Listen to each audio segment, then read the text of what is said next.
Muito bem-vindo, Paulo. Tudo bem? Tudo bem. Boa tarde, Dri. Boa tarde, Renato. Boa tarde a todos que nos acompanham. É um prazer estar aqui de novo. Boa tarde, Paulo. Prazerzão imenso aí poder falar contigo. Prazerzão. Olha só, Paulo, eu queria começar falando sobre essa questão da alta dos juros, porque na semana passada a gente teve a ata da última reunião do Copom, onde diziam que estavam na mesa até subir a taxa, que atualmente é 10,5%, né, uma das mais altas do mundo. E hoje a gente tem uma entrevista do diretor de política monetária, o Galípolo, né, o Gabriel Galípolo, dizendo que sim, que a alta de juros está na mesa do Banco Central. Então, eu queria te ouvir sobre isso. É possível a gente ter ainda uma alta, essa taxa subir ainda mais na próxima decisão aí do Banco Central? Dri, por absurdo que pareça, sim, é possível. Por que é absurdo? Porque a taxa de juro nominal, você já mencionou, 10,5%, e a taxa real de juros, básica, a taxa básica de juros real está na faixa de 6,5%, o que é muito alto, considerando que em cima dela faz o spread bancário e as taxas de juros cobradas pelos bancos aos tomadores de crédito, empresas, famílias, é muito, muito mais alta. Então, a ata do Copom, de fato, eu li com cuidado, ela de fato aponta para essa possibilidade. Não prevê exatamente o que vai acontecer, deixa a porta aberta para o aumento de juros. Quando eles deveriam, no meu modesto entender, deixar a porta aberta para uma redução dos juros ao longo do ano que vem, né? Ao longo do final deste ano, ao longo do ano que vem. Mas isso é esperar demais de um Banco Central que tem se mostrado extremamente avesso à redução de juros. Né? Paulo, vamos ter uma sucessão aí no Banco Central em breve, né? Inclusive o teu nome chegou a ser cogitado, eu queria que eu te ouvisse em relação a isso, né? E também sobre a expectativa de que outro nome venha assumir e qual deveria ser esse perfil.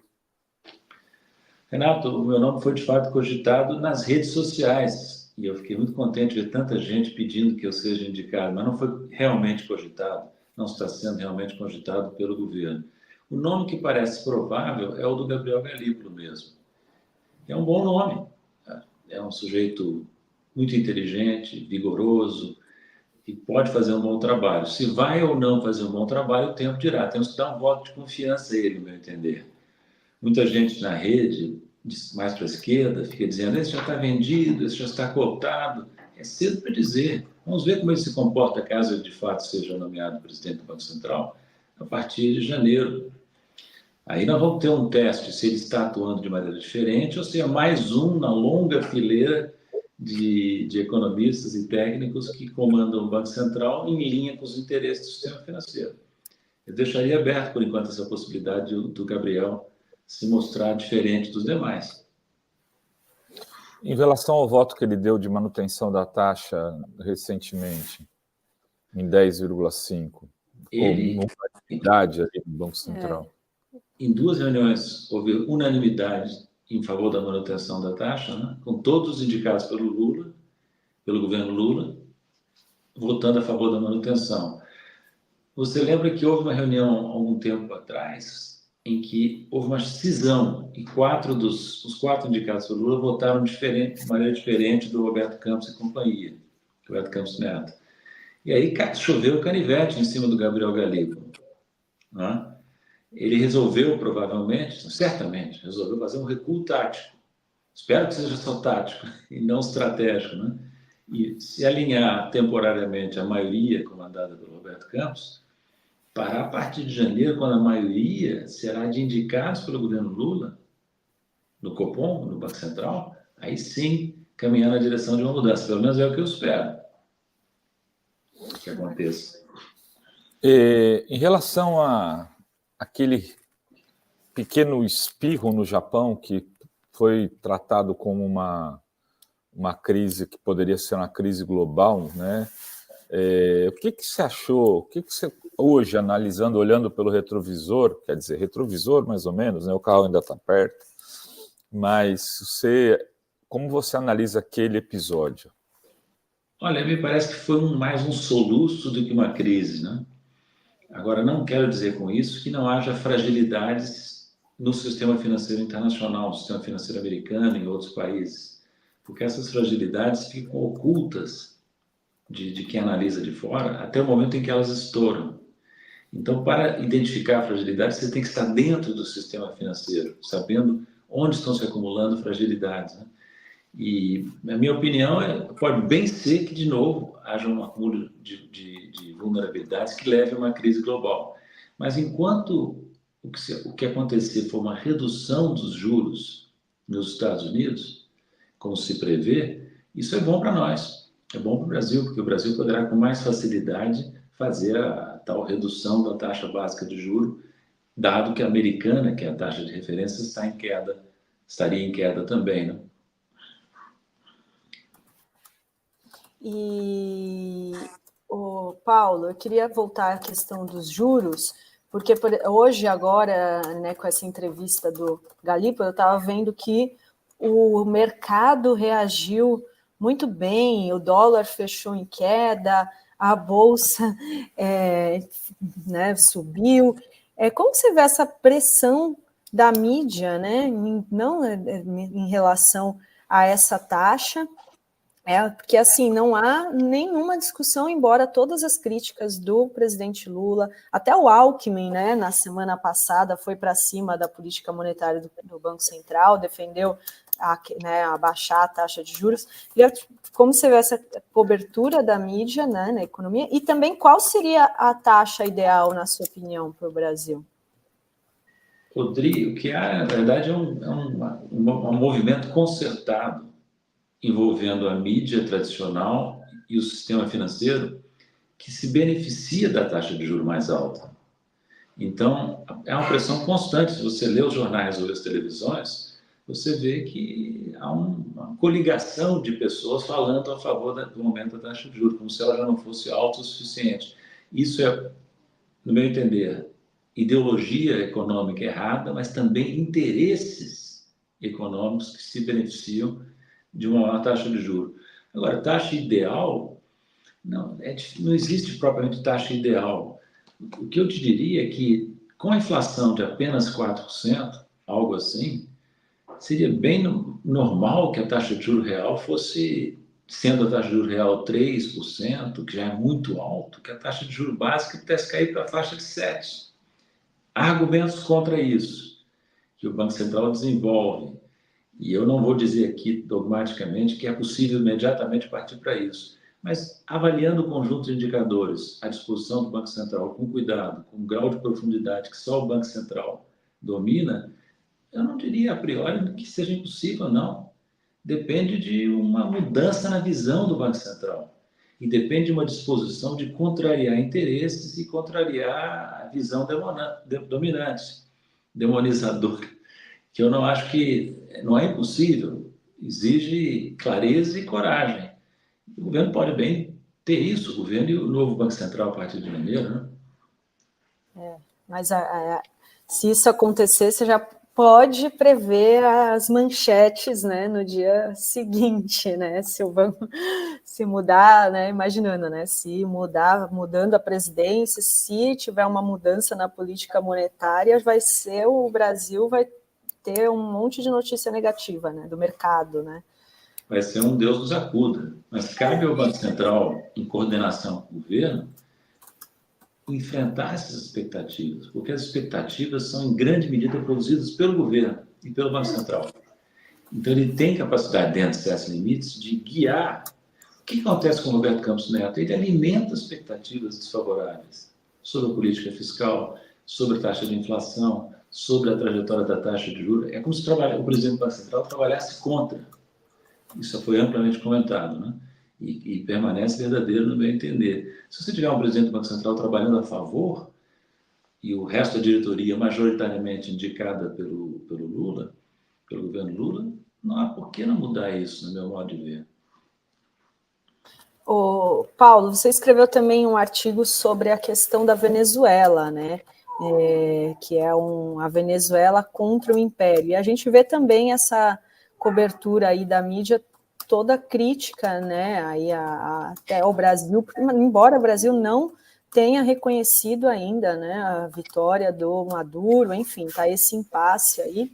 E eu queria que você comentasse um pouco, porque também você chama a atenção que é um país que está ali cuidando do seu petróleo, né? Queria que você comentasse, que é um pouco paralelo a gente ver essa questão na questão dos juros, né, da cobertura da mídia em relação aos juros, mas também existe em relação à Venezuela, né, essa hegemonia aí. Perfeito. Você vê, o que você vê na mídia tradicional? Um coro, Maduro, ditador, Maduro não pode ser reconhecido, o governo Lula está sendo brando demais em relação ao Maduro, quando, no meu entender, o governo Lula está sendo até crítico demais do governo Maduro, no meu entender. Está tentando se equilibrar numa posição intermediária, mas ele adota uma posição, o governo Lula, de criticar, de pedir medidas do governo Maduro, quando na nossa Constituição, pelo artigo 4º, há um princípio da não ingerência em assuntos de outros países. Então, eu não vejo com bons olhos. O que está acontecendo? Se você olhar a distribuição das opiniões, no meu modo de ver, você tem a direita bolsonarista em peso contra o governo Maduro, né? Você tem a direita tradicional, a direita neoliberal, em peso contra o Maduro. E o que me surpreendeu mais é que parte da esquerda está também contra o Maduro. É aquela esquerda que não entende que o fator geopolítico é fundamental. Democracia é importante, liberdade de imprensa é importante, sim, mas como é que fica o quadro geopolítico? Como é que está a situação da Venezuela em relação aos Estados Unidos, em relação à Europa, em relação à Rússia, em relação à China? Nós vamos nos colocar do lado do império? Não vamos, né? E que exista uma esquerda que, no fundo, prega isso, me espanta. É a esquerda tipo peso-pluma, né? A esquerda que não assusta a direita, a esquerda tipo Boric, né? Então, isso aí, para mim, o fundamental nessa questão é o aspecto geopolítico. É disso que se trata. E você falou bem. Imagina se a Venezuela cai nas mãos de Corina Machado e Edmundo Gonzalez. São fantoches, são títeres dos Estados Unidos. É o cenário ideal para os Estados Unidos se posicionarem e tomarem conta da Venezuela, fazendo o que eles fizeram com grande capacidade destrutiva em vários países. Então, me parece que a realidade é a seguinte: o governo Maduro não vai ser derrubado, salvo engano meu. Então, nós temos que reconhecer a realidade prática de que o governo da Venezuela efetivo é o governo Maduro. Lamentamos que não seja plenamente democrático, lamentamos que o governo Maduro tome decisões muito complicadas, por exemplo, ficou provocando uma crise com a Guiana, querendo abarcar mais da metade do território daquele país. Isso não, o Brasil não poderia aceitar isso, mas os assuntos internos da Venezuela têm que ser deixados nas mãos dos venezuelanos, sem palpites externos. No meu entender, o Brasil está dando palpite demais. Ou seja, até adota a posição oposta àquela que se vê nos jornais e na televisão. Não é que o Lula está tolerando o Maduro, o Lula está criando problemas para o Maduro. O Lula, o Mauro, o Celso Amorim, o Mauro Vieira, né? No meu entender, a posição tinha que ser outra. Muito bem, tem uma pergunta aqui dos nossos internautas, o Mark Webb. Ele diz: Paulo, a cada 1% da Selic, quanto custa ao Brasil? O número agora me escapa, mas não é propriamente ao Brasil, né? É o setor público brasileiro. Porque o que a Selic faz é onerar o custo da dívida pública interna, que é a maior parte da dívida pública. Então, o que acontece com o aumento da Selic é que aumenta o custo financeiro da dívida, aumenta a despesa líquida de juros. Então, se você observa hoje nas contas do governo, você tem o quê? Um déficit primário, só se fala no resultado primário, né? Mas existe um déficit, um componente financeiro do déficit, que é muito maior que o déficit primário, é da ordem de 6,5% do PIB. E o que determina o crescimento da dívida pública? É o componente financeiro do déficit, principalmente, porque o déficit primário é muito menor. Então, se o mercado, se o sistema financeiro está preocupado com o crescimento da dívida pública, deveria estar preocupado com taxa de juros muito alta. E isso raramente se vê, né? Então, eu acho que aí é um dos aspectos da questão que nós não tínhamos mencionado antes. Taxa de juros alta, a taxa de juros alta desequilibra as contas do governo, dificulta o crescimento da economia e a geração de empregos e transfere renda para os mais ricos, que são os credores da dívida pública, entende? Então, é uma das piores políticas, que só alcança objetivos negativos. Ajuda o combate à inflação? Sim, mas como? Desacelerando a economia, entende? Então, por isso é que vários economistas, entre eles eu, são críticos da taxa de juros máxima. Muito bem, Rovai. Tem mais alguma pergunta? Não, é isso. Eu ia falar sobre essa questão do Paulo, mas já passou, mas do Maduro. O pessoal não entende, inclusive, que o processo democrático da Venezuela foi sequestrado pelos embargos americanos também, de alguma forma. Né? Não é possível achar que você faz umas eleições mesmo com chances para quem está no governo, que seriam as chances reais, se ele tem 690 embargos, né? Se ele não pode fazer negociação, ele está com a economia sequestrada por um país agressor, né? Por um país imperialista. É isso que é chocante, de as pessoas não perceberem que os Estados Unidos usa essa tática para poder depois jogar o país numa vala, um problema, uma crise econômica, e eleger os seus candidatos, né, Paulo? Exato, eu concordo totalmente com o que você disse. As pessoas esquecem que a crise econômica venezuelana e, por exemplo, a fuga de venezuelanos do país para a Colômbia, até para o Brasil também, ela é fruto, em grande medida, de sanções pesadas aplicadas à Venezuela durante muitos anos. Muitos anos. Esse processo liderado pelos Estados Unidos, mas acompanhado pelos satélites europeus dos Estados Unidos. Eles chegaram a ponto, Renato, eu lembro mais uma vez, de confiscarem as reservas internacionais da Venezuela, cujo ouro estava depositado em Londres, por exemplo. Então, nós estamos vivendo num mundo em que os Estados Unidos e os europeus dão o direito de se comportarem como piratas e confiscarem os ativos no exterior de países que eles consideram que não estão se comportando bem.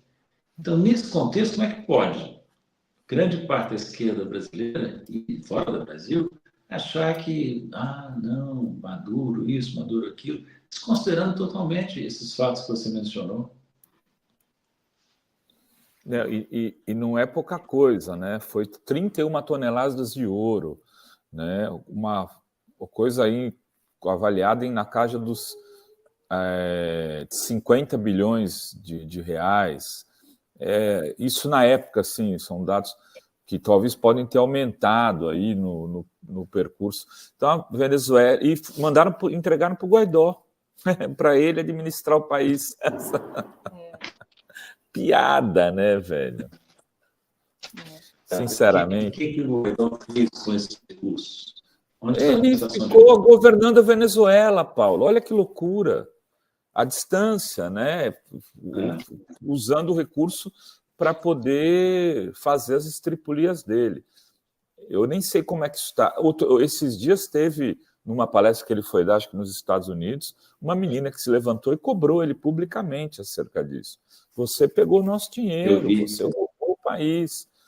É uma coisa que as pessoas que têm que tomar cuidado na hora de fazer suas análises. Eu não sou apaixonado pelo Maduro, não desejaria que minha filha casasse com ele, não vivo um romance com ele. Acho ele muito pior que o Chaves. Agora, entre o Maduro e a intervenção americana, eu fico com o Maduro. Eu também. Perfeito. Concordo com você. Imagina, essa Corina Machado e esse Edmundo Gonzalez são diferentes do Guaidó? Não creio. E o Guaidó, nós vimos o que foi, né? Eu vi a questão dessa moça. Foi perfeita. Foi perfeita. Você é um traidor.